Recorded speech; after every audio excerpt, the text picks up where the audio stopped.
7 दिन तक सुबह उठते ही निहार मुँह ये एक लफ्ज पढ़ लिया करो। इन 7 दिनों में ही रिज़्क़ का दौलत का सैलाब आ जाएगा, दिल की हर जायज़ ख्वाहिश पूरी हो जाएगी। औज़ु बिल्लाहि मिनश शैतानिर रजीम, बिस्मिल्लाहिर रहमानिर रहीम, अस्सलामु अलैकुम व रहमतुल्लाहि व बरकातुहू। मोहतरम नाज़रीन, सिर्फ 7 दिन सुबह निहार मुँह अल्लाह ताला का ये मुबारक नाम चलते फिरते और उठते बैठते पढ़ लो, फिर 8वें दिन इंशाअल्लाह गैब से इतना रिज़्क़ और माल दौलत आएगा कि आप हैरान रह जाओगे। आप सब ये एक जादुई वजीफा कर लो, फिर इंशाल्लाह दौलत आपके घर आने के लिए तरसेगी और इतनी दौलत और रिज़्क़ आ जाएगी कि आप गिनते गिनते ही थक जाओगे, लेकिन दौलत शुमार नहीं कर पाओगे। आपने सिर्फ सुबह निहार मुँह चलते फिरते उठते बैठते इस इस्म मुबारक को पढ़ते रहना है।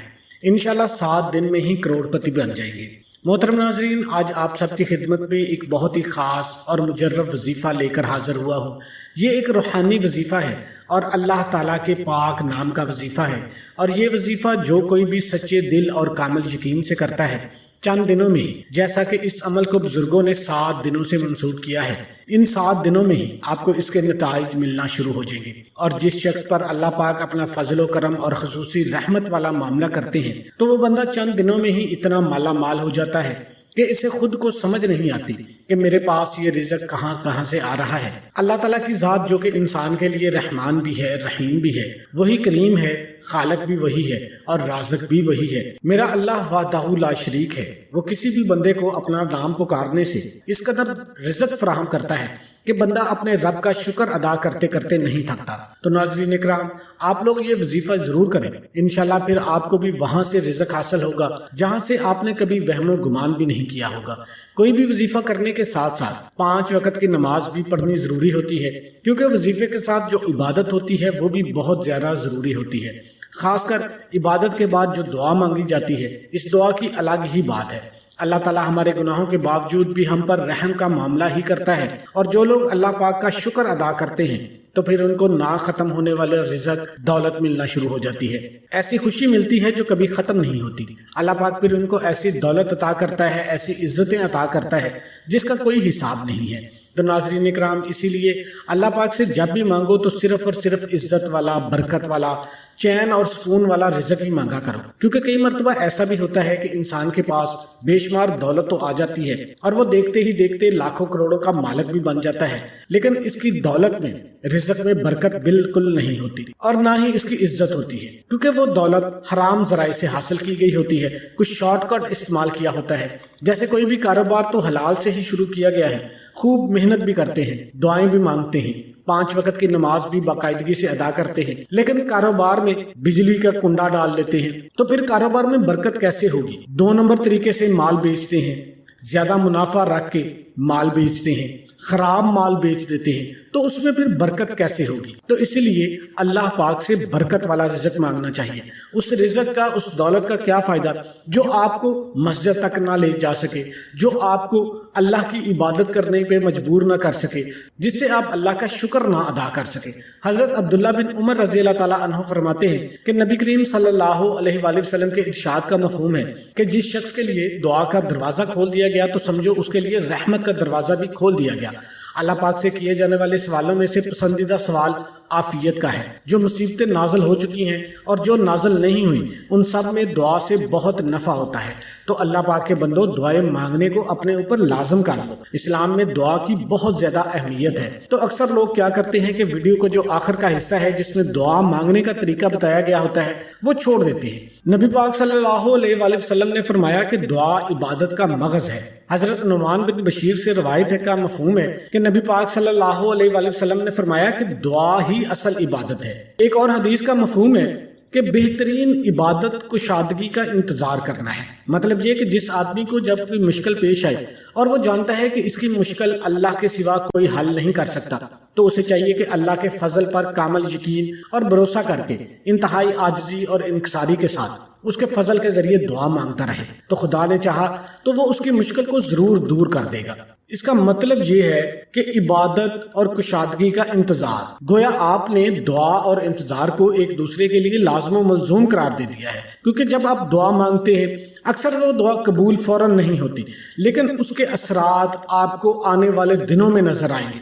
तो इसलिए आपने जल्दबाजी नहीं करनी। अल्लाह पाक को बेहतर पता है, अल्लाह पाक बेहतर फैसले करने वाला है। تو اس لیے دعا لازمی کیا کریں. باقی جو کچھ ہونا ہے وہ اللہ کے اوپر چھوڑ دیا کریں. ہر وقت ہر حاجت کے لیے ہر مشکل کے لیے دعا اللہ پاک سے مانگتے رہا کریں. ہر زمانہ میں دعا کو ایک بہت بڑا ہتھیار سمجھا گیا ہے. اب اس میں ایک بات اور ہے کہ اکثر لوگ کہتے ہیں کہ ہم دعا تو بہت کرتے ہیں لیکن ہماری دعائیں قبول ہی نہیں ہوتی. تو ہمیں یہ معلوم کرنے کی کوشش کرنی چاہیے کہ وہ کون کون سے اسباب ہیں جن کو اختیار کرنے سے دعا کی قبولیت کے امکانات بڑھ جاتے ہیں. کتاب و سنت میں ان اسباب کے بارے میں بتایا گیا ہے، لیکن سب سے بڑا سبب جو ہے وہ رزق حلال کا اہتمام کرنا ہے. اس لیے ہم کوشش یہی کرتے ہیں کہ آپ کو بتایا جائے کہ آپ نے حرام کا لقمہ جو ہے نا وہ اپنے گھر میں نہیں لے کے آنا. جس قدر حلال اور طیب غذا آپ اپنے جسم کے اندر اپنے گھر والوں کے جسم کے اندر اتاریں گے، آپ اسی قدر مستجاب الدعوات ہوں گے، آپ کی ہر دعا قبول ہوگی. کوئی بھی حرام خور شخص ہے طویل سفر کر لے، صعوبتیں برداشت کرنے کے بعد بیت اللہ شریف پہنچ کر حج اور عمرہ کرنے کے بعد دونوں ہاتھ بلند کر کے بلند آواز سے رب تعالیٰ کو پکارے گا، لیکن اس کی جو غذا ہے، اس کا جو لباس ہے وہ حرام ذرائع سے ہونے کے باعث اس کی دعا قبول نہیں ہوگی. تو آپ نے سب سے پہلے کوشش یہی کرنی ہے کہ اگر آپ مستجاب الدعوات بننا چاہتے ہیں کوشش کریں کہ حلال رزق کمانے کا. تو یہ عمل آپ نے کیسے کرنا ہے؟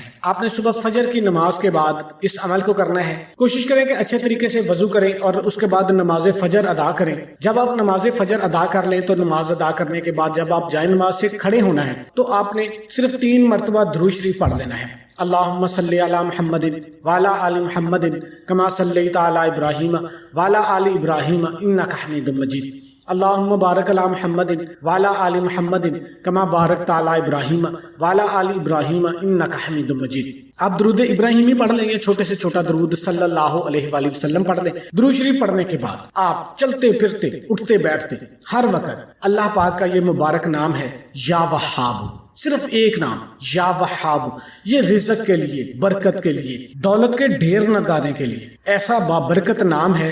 اس کی جو کم از کم تعداد ہے وہ 300 مرتبہ ہے. جو بندہ بلا ناغا صبح فجر کی نماز کے بعد صرف 300 مرتبہ یا وہابو کا ورد کر لیتا ہے نا تو اس کے جو معاشی پرابلم ہے نا وہ حل ہو جاتی ہے. یہ میں گارنٹی کے ساتھ، یہ میں دعوے کے ساتھ کہتا ہوں. اگر آپ کامل یقین کے ساتھ اس وظیفے کو صرف 7 دن تک لگاتار کر لیتے ہیں اور اس کے بعد بھی آپ کی مشکلات حل نہیں ہوتی تو آپ میرا گریبان آ کے پکڑ لیں. لیکن اس کا بہترین طریقہ یہ ہوتا ہے کہ آپ صبح سے لے کر شام تک یا وہابو کا ورد کرتے رہیں. کوئی کام کر رہے ہیں پھر بھی آپ کرتے رہیں، کھانا کھا رہے ہیں اس وقت تو آپ نہیں کر سکتے، اس وقت تھوڑا سا سکون کر لیں. کوئی ایسا آپ کام کرتے ہیں، آپ کسی کو پڑھاتے ہیں تو اس کے لیے بولنا ضروری ہوتا ہے، اس وقت بھی نہیں کر سکتے. لیکن جب بھی آپ کو موقع ملے، جب بھی آپ فری ہوں، آپ کی زبان پہ یا وہابو یا وہابو یا وہابو کا ذکر ہونا چاہیے. میں گارنٹی کے ساتھ کہتا ہوں صرف پہلے دن ہی آپ کو اس کا ایسا رزلٹ ملے گا، ایسے ایسے آپ کے بگڑے کام سنورنا شروع ہو جائیں گے کہ آپ نے کبھی سوچا بھی نہیں ہوگا. اگر آپ کاروبار کرتے ہیں، کاروبار میں عروج آنا شروع ہو جائے گا. آپ نوکری کرتے ہیں، آپ کو نوکری میں ترقی ملنا شروع ہو جائے گی. آپ بے روزگار ہیں، اللہ پاک آپ کو عزت والا، برکت والا روزگار عطا فرمائے گا. میں دعوے کے ساتھ کہتا ہوں اس عمل کو اگر آپ کر لیتے ہیں، آپ مٹی میں ہاتھ ڈالو گے تو وہ سونا بن جائے گی. اور کوئی بھی وظیفہ نماز کے بغیر مکمل نہیں ہوتا. آپ نے 5 وقت کی نماز بھی لازمی ادا کرنی ہے اور حسب توفیق صدقہ بھی دینا ہے. تمام دوستوں سے گزارش ہے کہ اللہ کے 99 ناموں میں سے ایک